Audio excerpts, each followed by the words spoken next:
was an awesome introduction. Thank you. I'm one of those people who despises my voice on a microphone, so if you see disgust on my face, it's because of that, not because of you. I'm really sorry. So today what I'm going to be talking about is called Beyond Sentiment, using text analytics to uncover latent emotional and cognitive insights. As he mentioned, I am, this way? Yeah. I'm the Senior Director of Cognitive Science for a company called Decooda. And essentially what we do is we're a big data platform that analyzes unstructured data in real time to identify latent emotional, cognitive, and attitudinal and postural states from social media data, as well as structured survey data. So essentially what we want to come to understand is who is the person underneath the text. It's not enough that you know that this person is feeling positive or feeling negative. We want to understand who the person is who's writing this text. So the first thing we want to do is understand how the person feels about a product or a brand. This is the emotional level that we track. We also want to know why that person feels that way. This is their cognitive state. Are they having a met need or an unmet need? Are they expressing a white space area for innovation? Are they a lover? Are they a hater? So these are things we want to track as well. In addition, we want to track what she wants to talk about regarding your brand, product, or company, right? So these are topics or attributes. These are things like the handle of the razor or the scent of the shampoo. And essentially, we're getting at who she is at a deeper level. I apologize for my really small font here, but in this picture, you see a woman who craves a useful running app. And that's great to know. We can market toward her because we know what she wants. But potentially, we might also want to know that she loves innovative technologies, right? She's a big thinker. She wants to use something new that no one else has. She's outgoing and athletic. She's a new mom. She's a libertarian. These are all things that we want to be able to track automatically from social media and survey data. And we're starting to be able to do that. Now, the limitation of what we do is this all has to be either manifest or latent in text. So we're not doing any of the awesome facial recognition or intonation recognition that others are doing. But we're having lots of success recognizing these cognitive and emotional and metacognitive states through text. So one thing that we recently found is that people who think that a company aligns with their own personal values are much more likely to think that this company is inspirational or likable, right? So we're able to know that if a person has strong views on traditional marriage, they're much more likely to think that Chick-fil-A, for example, is an inspirational or a valuable company. So these are things that we want to get to know about a person through the language that they use in text. But this can be really complicated, and there are lots of big goats that we have to try to deal with. So the first one is nuanced language of emotion. I know that you can't read this, but here's a tweet that says, McDonald's opening up next door to Nando's on the main road. Why does the devil test me like this? Right? If you're using a word dictionary, are you going to know how this person feels? Have they said happy, sad, frustrated, I'm mad? Right? They haven't used any of the typical language that you might think is positive or negative. At Decooda, we know that when people say, why does the devil test me like this? There is an emotional and a cognitive signature here, and we're able to track it. Another problem is when there's more than one emotion in a text. So in this text we see, as much as I love the growth and popularity of Williamsburg, fears come with seeing a Dunkin' Donuts and a Starbucks. So this person is simultaneously talking about love and fear. If we're only tracking one emotion within this text, are we going to get it right or are we going to get it wrong? The next problem is diffuse emotion, right? Is a person directing their emotion at the product, the company, or the brand? Or are they just talking about something diffuse, like this case, happy birthday to some guy I know who likes wearing my Lululemon headbands? If I'm looking for the word happy, I'm going to classify this as a happy text about Lululemon, and it might not necessarily be. Lastly, we have this big issue of sarcasm. Several people have brought this up today. It is so challenging to deal with sarcasm because you get things like, man, I really love it when I get an ice cold hot coffee at Starbucks. Right? How do you detect that? We're figuring out ways to do this algorithmically so that we can detect sarcasm. Excuse me. So if we've called something happiness, but we're also tagging it for sarcasm, you have some reason to be suspect about that finding. So the way we resolve these issues is we focus on how the words are said, not what is said. Right? So we ditch the word lists and the dictionaries. We are looking at language within context so that we really understand how the language is being used within its context. Next, we're assessing emotion and cognitive states at the brand and document level. So we're telling you the overall sentiment of this document is happy, but potentially there's frustration or anger about your brand or product. So we see often on Facebook and in blogs, you see people talking about this wonderful vacation they took to the beach, right? I'm so happy, I'm with my family, we're all having this really great time. I had this wonderful experience with my boyfriend, and then I took everyone's clothes and I put them in the dishwasher. I do that sometimes, it's okay. Yeah, having too much fun. I put them in the washing machine and my detergent stained all of our clothes, we had nothing to wear. Right? The majority of that text is positive, and we're going to call that happy unless we're able to know what is the emotion directed exactly at the laundry detergent.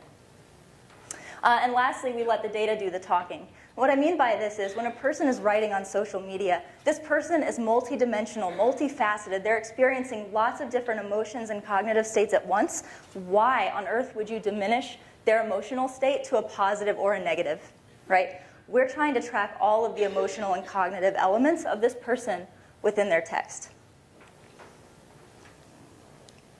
So here is an unintelligible screenshot from our platform. What we're showing here is essentially that we are able to track emotions, 8 distinct emotions, as well as over 20 cognitive states. These cognitive states include advocates, people who are out advocating for your brand, lovers, people who love you, haters, people who hate you. Innovation, these are people who are always putting out great, innovative, new ideas. These are people you want to listen to. They're saying, man, I would really love this razor if it just had an additional lubricating strip.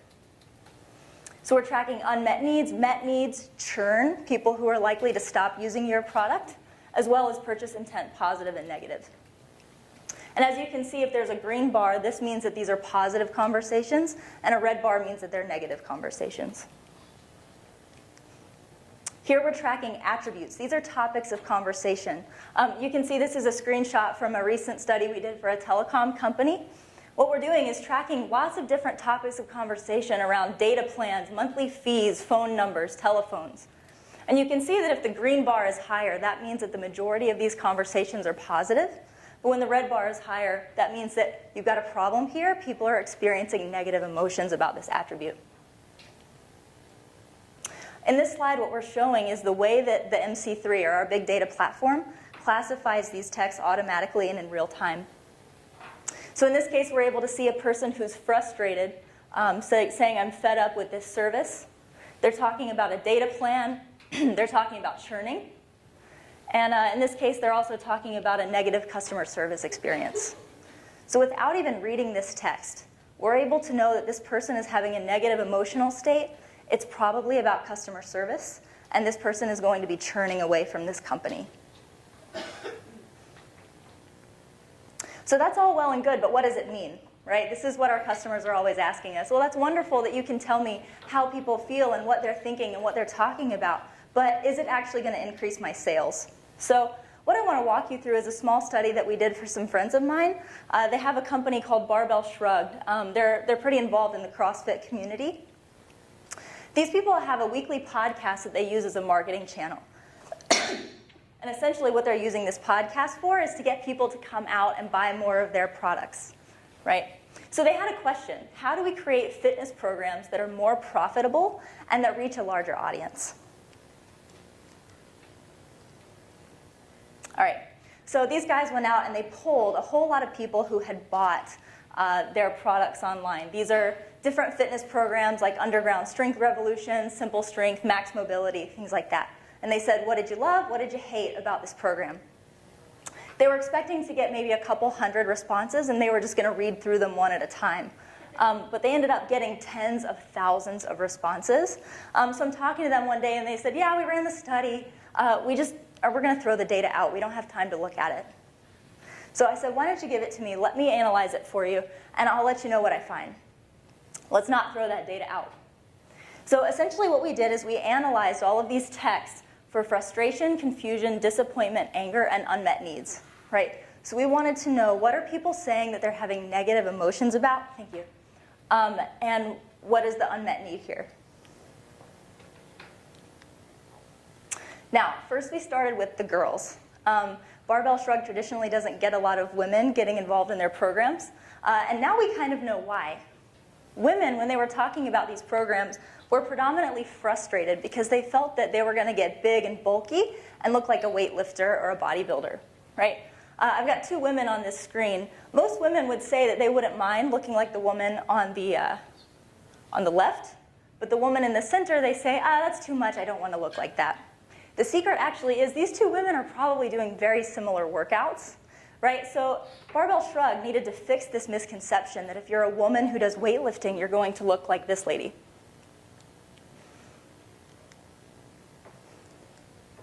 For the guys, we found a huge array of emotions. They were angry that the program took too much time per day to complete. They said, hey, I'm a working dad, I have a family, I have things that I have to do. I can't spend 3 hours working out, I have responsibilities, right? They were frustrated that the program didn't target their weak spots. So I don't know how to do muscle-ups, I don't know how to do handstand push-ups, right? And you're not targeting these goats that I have, the things that I'm bad at. They craved a program that would help them prepare physically for the CrossFit Games. And they were confused about putting on muscle mass. So what we were able to tell Barbell Shrug was, look, anger and frustration are highly intense negative emotions. When you see this, you need to deal with it, right? When people are having a crave experience or they're confused, yes, it's bad, and yes, you should deal with it, but it's a lower priority than the frustration and the anger. So we were able to tell them, here's how you stack rank the things that you need to address. So what did they do? Barbell Shrugged made the following changes to their program. The first thing that they did is they said, all right, let's create an option so that people can have long or short workouts. So it's a Monday night, I have to get the kids to bed, I'm going to do a quick 30-minute workout. If it's the weekend and I have some more time, I can do that 3-hour workout if I want to. They incorporated a technique for training difficult movements. So this is muscle-ups and handstand push-ups and things. What was great about this is they had already created YouTube videos instructing people how to do these things. So they spent no money here. They just put these videos in their training program. Lastly, they changed the name of the program from Barbell Shrugged to Barbell Shredded. This was to get these guys to say, oh yeah, I'm going to be ripped and shredded when I'm done with this workout. And then they took the exact same program, colored it pink, and called it Barbell Bikini. Exact same program. They spent no money on it whatsoever, just made it pink and put on the tagline, look great naked. Right? This increased sales from less than 100,000 to 500,000 this year. Right? They were able to increase their price from $99 to a scaled price of $299 to $599.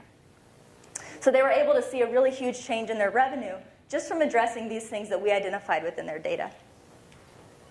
So with that said, that's about all that I have. We would love for you guys to visit our website, Decooda.com. We want people to start beta testing this platform.